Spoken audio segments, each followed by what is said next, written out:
warahmatullahi wabarakatuh. Salam Kukar Pintar. Halo anak-anak, bagaimana kabar kalian?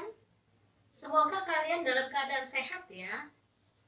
Kita berjumpa lagi dalam kegiatan pembelajaran Bahasa Indonesia kelas 9. Materi pokok kita adalah bab 3 teks cerita pendek bersama saya, Ibu Norasida. Pada pertemuan ketiga ini, Ibu akan menyampaikan materi tentang menelaah struktur teks cerita pendek yang dibaca atau didengar.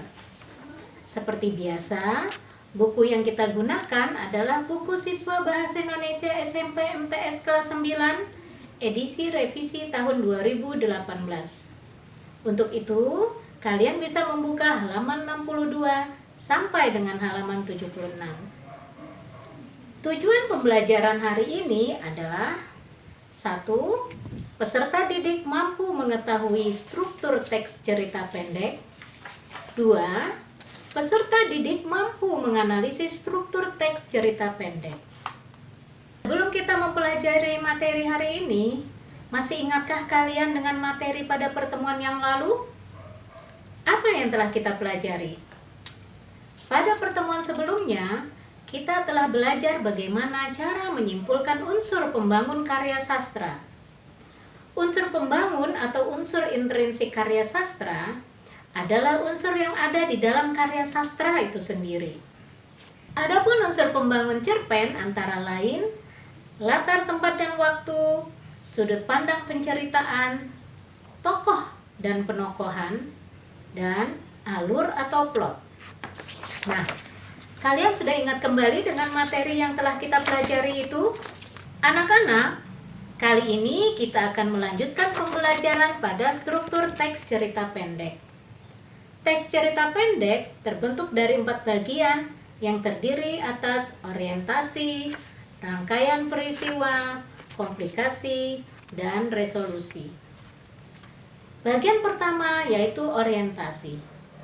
Pada bagian inilah penentuan peristiwa, menciptakan gambaran visual latar, atmosfer, dan waktu kisah dalam sebuah cerita pendek dibentuk.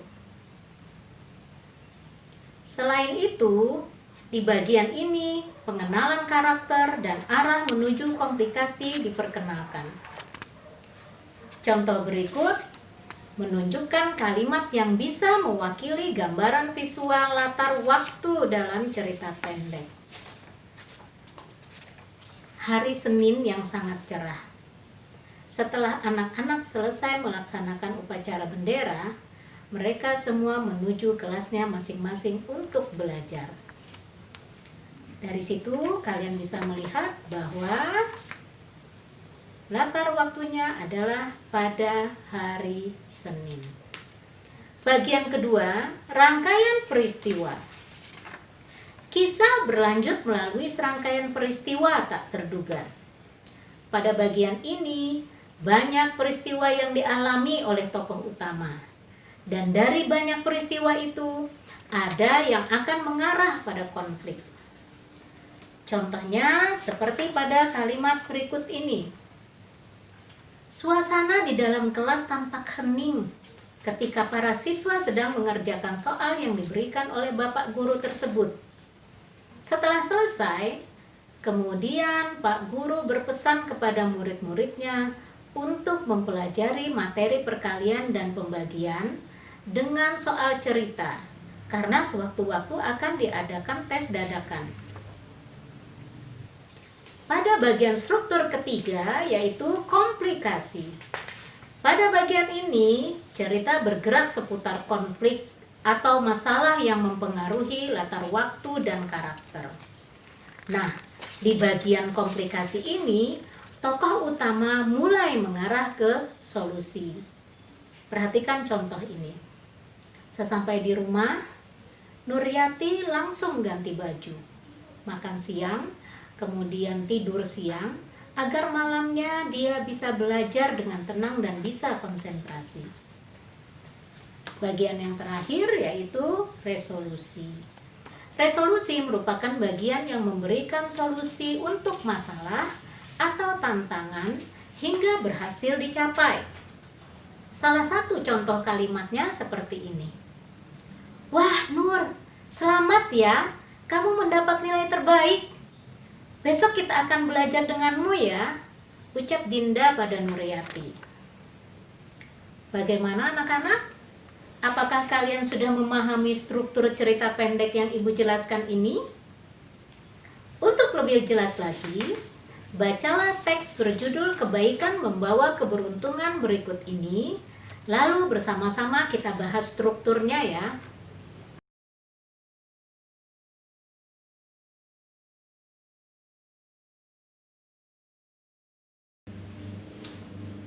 Dari cerita pendek yang sudah kalian baca, kalian bisa melihat bahwa ada 4 bagian dalam teks cerita tadi. Pada bagian struktur yang pertama yaitu orientasi, bisa kalian lihat di tayangan Ibu ini. Ya. Kemudian akan kita lanjutkan pada bagian kedua, yaitu rangkaian peristiwa.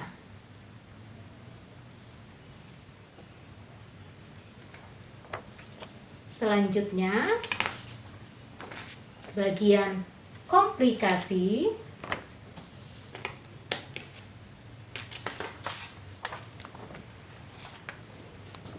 Terakhir adalah resolusi.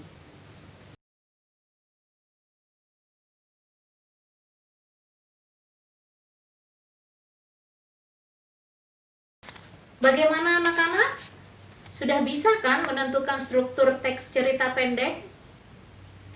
Untuk lebih memahami lagi, kalian bisa mengerjakan latihan di LKPD 3.3.